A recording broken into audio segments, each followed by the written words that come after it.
decir, hay en sí un temor a la represalia cuando se dice una información diferente al oficial.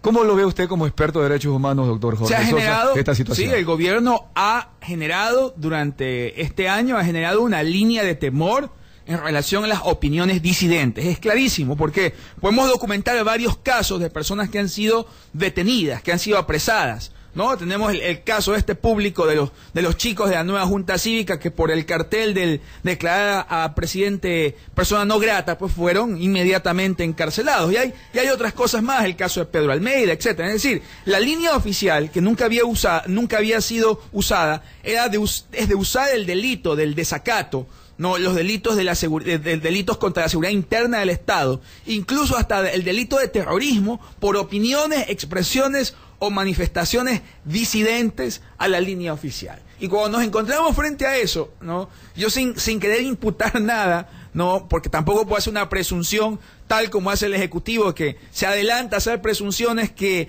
realmente no tienen pruebas en ciertas circunstancias. Pero en la doctrina, en la teoría, ¿no?, la mayor parte de los gobiernos vinculados, ¿no?, con gobiernos de facto o con gobiernos que tienen alguna cercanía con gobiernos impositivos, lo primero que afectan en general es el tema de la libertad de expresión.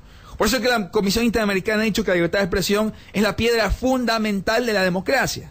Porque en el momento en el cual un gobierno puede imponer una ideología única, un pensamiento único, entonces en ese momento ya nos encontramos frente a un Estado de Derecho falso, porque nos estaríamos allanando básicamente únicamente a la línea oficial desde un punto de vista unificado. Y eso, por más de que sea socialismo, de que sea liberalismo, de que sea cualquier ideología actual, tercera vía, lo que sea, ninguna ideología, por más que justifique un interés social, puede tratar de imponer un pensamiento único, porque la imposición del pensamiento único es un acto de dictadura. Y eso me parece oportuno, que inclusive los que se van a adherir al movimiento Alianza País en esta nueva etapa y los que están liderando esas afiliaciones deben tener conciencia. Ese pensamiento único, lo único que ha conducido en toda la historia del siglo XX especialmente, y hoy día en otros países, es a un radicalismo de una supuesta mayoría en contra de los derechos de una supuesta minoría. Para concluir, sin embargo, por ejemplo, en esta semana vamos a tener cadenas... Pues lo que sí quiero decir, por ejemplo, yo estuve en Washington en las sesiones de la Comisión Interamericana de Derechos Humanos, estuve hace un par de semanas, ¿no?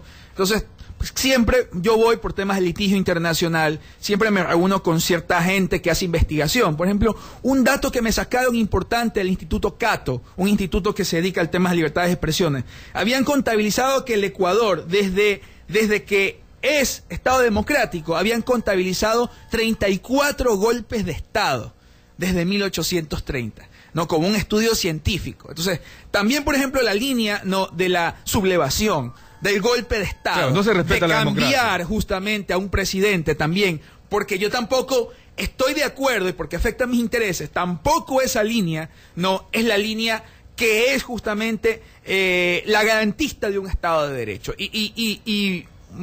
Mal que lo diga, pero Ecuador, desde el punto de vista de la investigación científica, no política, es el país que más golpes de Estado tiene en la región.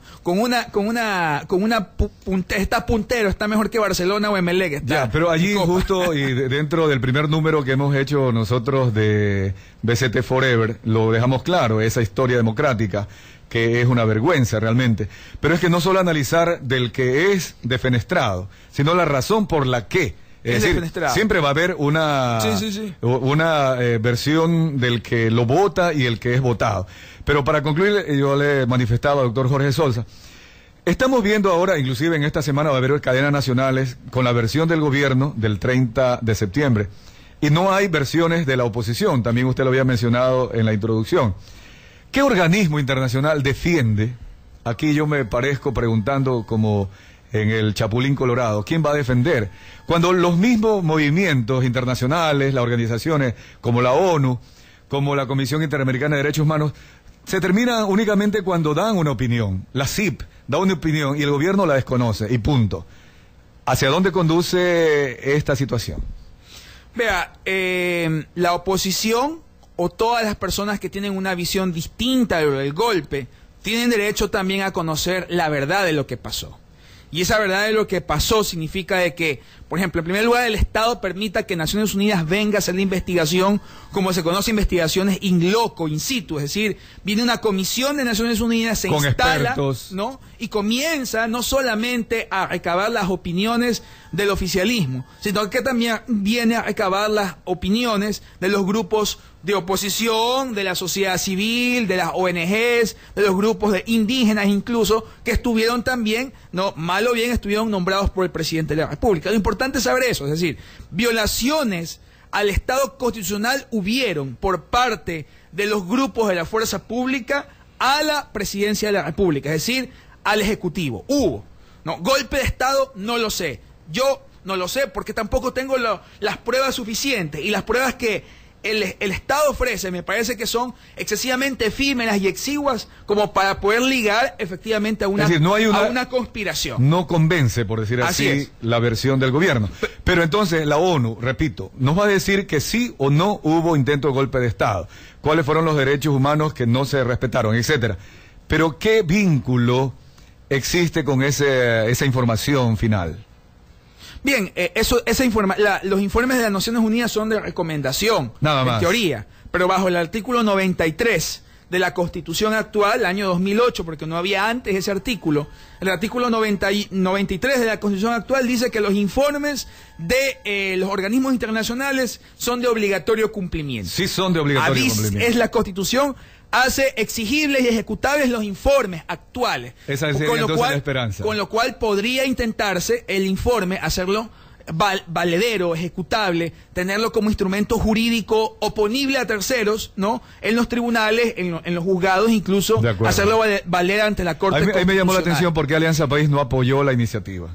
Le agradezco mucho, doctor Jorge Sosa, pero seguro que vamos a seguir ampliando el tema, porque esto es una experiencia nueva que nos viene a los ecuatorianos cuando venga la comisión de la ONU. Muy amable, estaremos conversando. Muchas gracias por la invitación. Vamos al corte comercial y volvemos con el doctor Lenny Hurtado, que ya está aquí en nuestros estudios.